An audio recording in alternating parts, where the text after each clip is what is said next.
आप जो है कुफार और मुशरिकीन के नरगे में हैं और वहां पर आप इस तरह से बोलते हैं, कैसे बोलते हैं? मैंने उस वक्त बगदाद मुकद्दसा में उनसे अर्ज किया था, क्यों दबे जिस पे हिमायत का हो पंजा तेरा, क्यों दबे जिस पे हिमायत का हो पंजा तेरा, शेर को खतरे में लाता नहीं कुत्ता तेरा।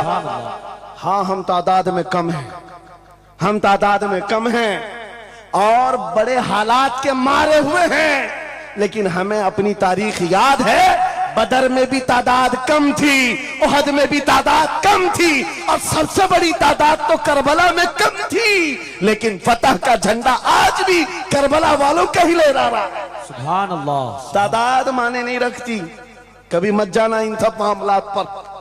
आज जो ढकोसले पैदा किए जाते, तुम्हें मुर्दा किया जा रहा है। कुछ मत बोलो, हालात बड़े खराब हैं। इनसे पूछो तुम्हारे बाप दादा के जमाने में हालात अच्छे थे, वो भी कहेंगे हालात उस वक्त भी खराब थे, उस वक्त भी खराब थे। हरे सुबह अजल की बात कर रहा हूं, इस्लाम का सूरज तुलू हुआ कि मक्का के हालात खराब ही थे, मदीने हुजूर हिजरत करके गए, हालात खराब ही थे।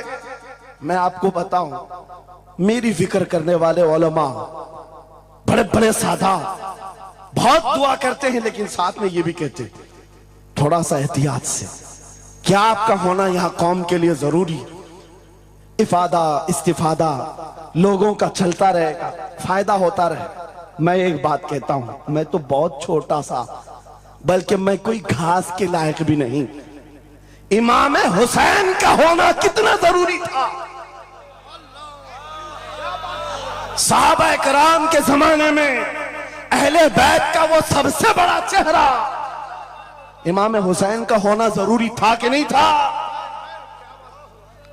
उस वक्त भी ये कहा था सहाबा ने, मक्का से जब करबला जा रहा था ये काफिला, हाथ जोड़कर कहा था मौला हुसैन मत जाए, आप रसूलुल्लाह की निशानी है, आप मत जाए, आपसे खल्के खुदा को फायदा होगा। मेरे अजीजों, मैं ये बात आज कहता हूं, हमारी कोई वकात नहीं, हमारी कोई हैसियत नहीं जो ये समझता है अपनी कुटिया बचाने के लिए कि हमारे होने के बाद बहुतों का फायदा होगा। अरे इमाम हुसैन के होने से कितना फायदा होता, मगर उस हुसैन आजम ने ये नहीं देखा, बल्कि निकल करके उस मैदान में निहत्थे बच्चों के साथ चले आए थे और गर्दन भी कटा दी। ये समरा आज तक देखने को मिलता है। इस्लाम जिंदा होता है हर करबला के बाद।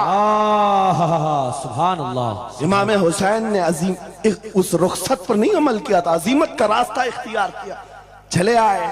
उस वक्त भी सहाबा ने उनसे कहा था आपका होना बहुत जरूरी है, लेकिन इमाम हुसैन की नजर में यह बात थी रह लेंगे चंद साल, लेकिन लोगों के दिलों में जो नर्वसपन होगा, शरीयत की धज्जियां उड़ती हुई देख करके बड़े बड़े लोग खामोश हैं, तो आइंदा आने वाली नस्लें भी इसी तरह कंप्रोमाइज करती हुई चली जाएंगी। मेरे अजीजों, मैं आज खुल करके बताता हूं, मेरी पुष्ट पनाही करने के लिए बड़े बड़े उलमा मौजूद है, एक भी हुकूमत का कुत्ता नहीं है और ना भी जरूरत है। जब कभी पहली मर्तबा मैं तन्हा खड़ा था मुंबई की सरजमीन पर, हुजूर मोइनुल मशाइख मेरे साथ, उस वक्त भी साथ थे, आज तक है। और ये भी बात बताऊं, आपका मैं मुफ्ती होऊंगा लेकिन इनका बाबू, ये हमेशा एक ही बात, ये सारी चीजें मेरे साथ हैं, लेकिन फिर भी मैं खुल करके आपके साथ ये कहता हूं, बच्चे मेरे भी हैं, बीवी खानदान मेरा भी है, लेकिन एक चीज सताती है आज कि अगर आज आप सबकी बातें सुन करके हम भी कहें थोड़ा जी लेंगे, हम भी 10 साल 12 साल 14 साल जो जिंदगी मिल जाए जी लेंगे, क्योंकि इनको ना बोलेंगे तो छोड़ देंगे, आसानी से रहने देंगे।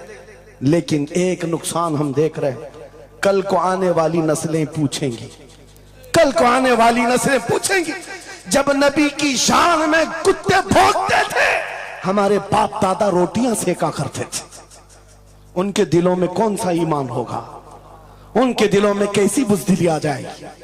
लेकिन मेरे अजीजों, ज्यादा से ज्यादा क्या होगा, मौत तो सबकी लिखी हुई है, मेरी भी है आपकी भी है, किसी दिन बिस्तर पर पांव रगड़कर मर जाएंगे, लेकिन हम ये सोचते हैं जब मरना मुकद्दर है ही, यूं भी तो किसी दिन दुनिया से जाना है। नबी पाक का नाम बुलंद करके जाएंगे, नस्लें इस बात के लिए सीना चौड़ा करके कहेंगी, नहीं सारे अगर कुत्ते भौंक रहे थे, मेरा बाप मेरा दादा नबी की शान में असमत रिसालत के दिफा के लिए तन्हा खड़ा था या उलमा में से कोई खड़ा था, उनके फख्र के लिए इतनी बात काफी है और उनके ईमान के हिफाजत के लिए इतनी बात काफी है। सुभान अल्लाह, सुभान अल्लाह।